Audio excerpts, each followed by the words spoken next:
future appearances playing Kang the Conqueror in the Marvel Cinematic Universe have been scrapped. Hey, what's up? This is the Hood Atrocity Podcast with Troy, and I want to talk about Marvel's Multiverse. With Johnathon Majors being forced to leave his role as Kang the Conqueror, and a number of other things like movies being delayed, writers and directors leaving, rewrites of scripts, a lot of people are concerned as to what the current structure of the MCU is leading up to Secret Wars. So I think this is a good time to talk to you about what is Secret Wars, what happened in the comic book story, and what is happening in the MCU to lead up to it. What do you gotta do to get comics around this place? So I want to talk about Secret Wars. And this won't really cover Secret Wars 2 or the Fantastic Four storyline Secret Wars 3. We're not going to do like Secret War, which is a different story, or Secret Warps, which is also a different story. Not Secret Invasion or Secret Empire, Secret Avengers, Defenders, Secret Warriors, or any of the other secret storylines, just Secret Wars. Both of them. I know this is a lot to take in, but you're gonna have to start getting used to that. Secret Wars, or also known as Marvel Superheroes Secret Wars, was a 12-part miniseries written by Jim Shooter and penciled by Mike Zeck. And it was the first of its kind. See, Avengers had existed, and there were all these different titles. Captain America, Hulk, X-Men, all of these different stories did have some crossovers every once in a while, but it was the first time they brought together every major storyline and put them into one story. And the story was pretty bare bones. A lot of it is just this vague idea that this great beyond power, the Beyonder, brings all these heroes together on this makeshift planet called Battle World, and for fun wants to see a group of heroes fight a group of villains.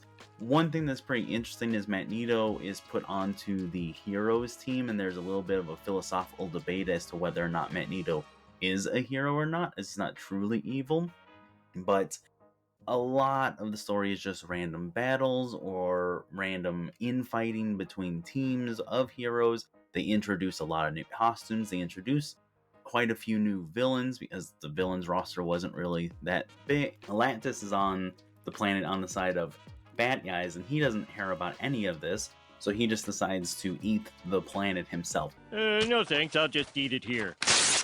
Oh, no! But the main character isn't Captain America or Spider-Man or Hulk. The main character is Doctor Doom. And the story ultimately is the story of Doctor Doom refusing to be anyone's plaything. Through a series of events in the background of the story, first he kills Kang the Conqueror, then he destroys the Ultron robots, he sneaks aboard Galactus's ship and steals technology. He uses the ghost of Claw, who is now like a Soundwave demon, to help build this piece of technology. And just as Galactus is about to eat the planet and devour all of its power and energy, he ingests the power of the planet and Galactus and becomes more powerful than anyone else. Well, more powerful than anyone else besides the Beyonder. So Dr. Doom decides, well, I'm gonna take him on too. And he does, and he wins. And Dr. Doom essentially becomes God. And the first thing he does, as any malevolent being would, is fixed his face and made himself really good looking. Face of $1 billion company. And the heroes can't stand it. They know that Dr. Doom is just a man. And with the ultimate power comes the ultimate ability to be corrupted. And they're kind of proven right. See, Dr. Doom's every thought is incredibly powerful and potent, and even when he sleeps, changes reality around. And in Dr. Doom's weakest moments, Captain America reaches a hand out and offers to help, to share the power. And in that fraction of a second, the Beyonder steals his power back and becomes the all-powerful being again. He warps Dr. Doom and Claw away and essentially says, oh hey, I'm done with you playthings, and he leaves. It sets up for a lot of comic book storyline things like Spider-Man gets his black suit, which is the symbiote that becomes Venom. Ben Rhymes ends up healing himself, and that's when She-Hulk joins the Fantastic Four. A number of things like that happen, but it wraps up pretty well, and everyone goes and does their own stories again.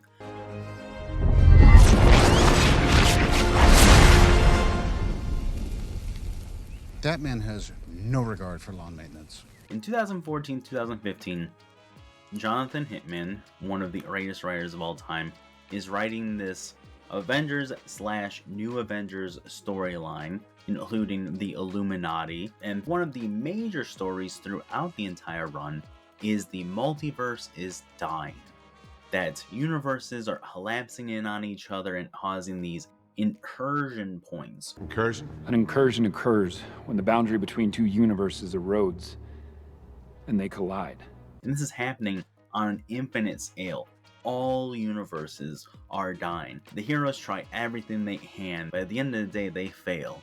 And they fail, leading into Johnathon Hickman's 2015 Secret Wars. And Secret Wars starts sort of along the same lines as to where the original Marvel superheroes Secret War ends, with Doctor Doom destroying the Beyonders and taking their power for himself to ultimately become God Emperor Doom. Surrender to the rule of Doom, or suffer total annihilation. And this time, he uses his power to save every part of a franchise universe that fans have come to love over the past several years. Brings back Old Man Logan, brings back Maestro, brings back 1602 and House of M and Civil War. There's a whole land of Hulks and a prehistoric version of Captain America with Devil Dinosaur, AI, Ultron Army versus Marvel Zombies. There's a whole racing area that's all the different Ghost Riders. It's really fun. Like, there were dozens of tie-in stories, and really there wasn't a single section of this that wasn't homage to what people have loved throughout the years. Yo, this place is wild. And the story goes pretty much as what you expect. A lot of really cool infighting stories of different characters intersecting with each other. But in the end, the same thing happens that's very similar to the 1984 Marvel Superheroes Secret Wars. The heroes come together and kind of prove that Doctor Doom is just a man, and a man with all that power is still corrupted. See, in this storyline, he doesn't make himself beautiful or anything, but he does do something for himself, and it's steal Reed Richards' family. He kind of tricks Sue Storm into marrying him, and then for years fathers children and makes the children look just like Reed Richards' real children. It's very creepy. And in the end, instead of it being Captain America, this time it's Mr. Fantastic. Who's fought that Dr. Doom guy before and what? But instead of doubt, this time it's anger. And Reed Richards lets Dr. Doom know, like, you have all this power. You could have saved billions, trillions, an infinite amount, and instead you made yourself a tiny little world of puppets and put yourself on the throne and stole his family. All this goading from Mr. Fantastic gets to Dr. Doom, and he says, you know what, yes, you could have done better, but it doesn't matter because I'm going to kill you now.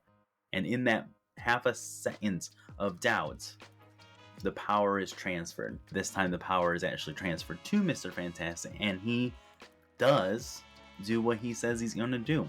Recreates the entire multiverse. And as a show of good faith, because Reed Richards really is a good person, he gives Dr. Doom back his castle in his country and healed his face for him so he no longer needs the mask.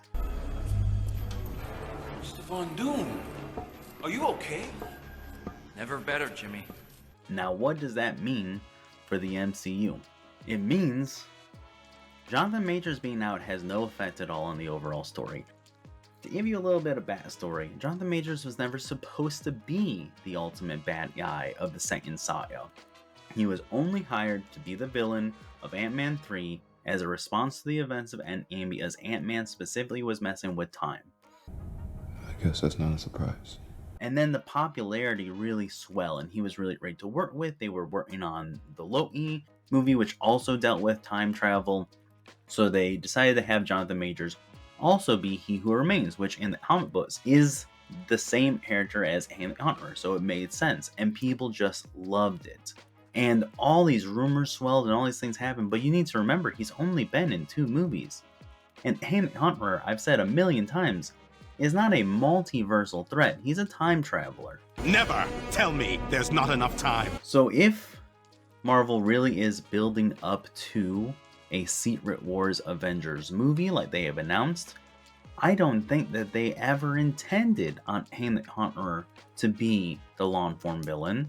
They intended it to be Doctor Doom. Now, yes, there is the Avengers Kang Dynasty movie that was also announced, but I think that it was always going to be in place for the heroes to join forces so that they become the Avengers and they defeat Kang, and then Doctor Doom was always going to be the bad guy of Secret Wars. Versus Doctor Doom, I presume. Rhyme. And they would take, same as Battle World, take all these different sections of all these different universes and create a super team, much like the end of Endgame with all the portals of Avengers from different universes to fight Doctor Doom. I still see them clearly setting up a Secret Wars movie. And sometimes it's very heavy-handed, like Spider-Man 3 or Doctor Strange 2. Sometimes it's an after-credits scene like the Marvels. But there has been a number of times that there has either been a direct parallel universe / alternate dimension in a story, or at least hinting the structure of one. In more movies this saga than there were Infinity Gems in the first Infinity Saga of the MCU. So they are definitely on track. Hello. The real problem, this is where I would say, oh, I trust whatever they do. I don't. The quality has been slipping, and the entire existence of the MCU relies on one decision from Marvel: who they cast as Doctor Doom in the Fantastic Four movie. Now, they've already announced a number of cast members that will be in the Fantastic Four, mainly Pedro Pascal as Reed Richards.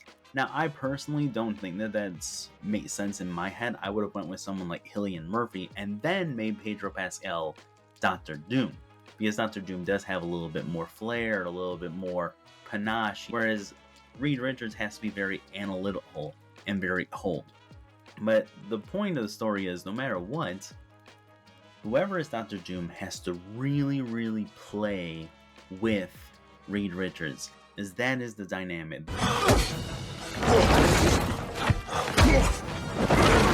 It's a dynamic that really will make or break the movie.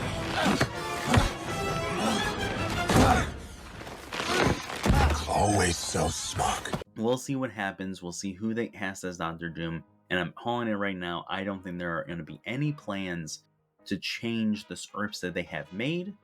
They might recast someone specifically for the Kang Dynasty movie or change that plot entirely. But I think the entire saga as a multiverse is still very much intact. Was always the plan, and I think it was always going to lead to Doom, because it always leads to Doom.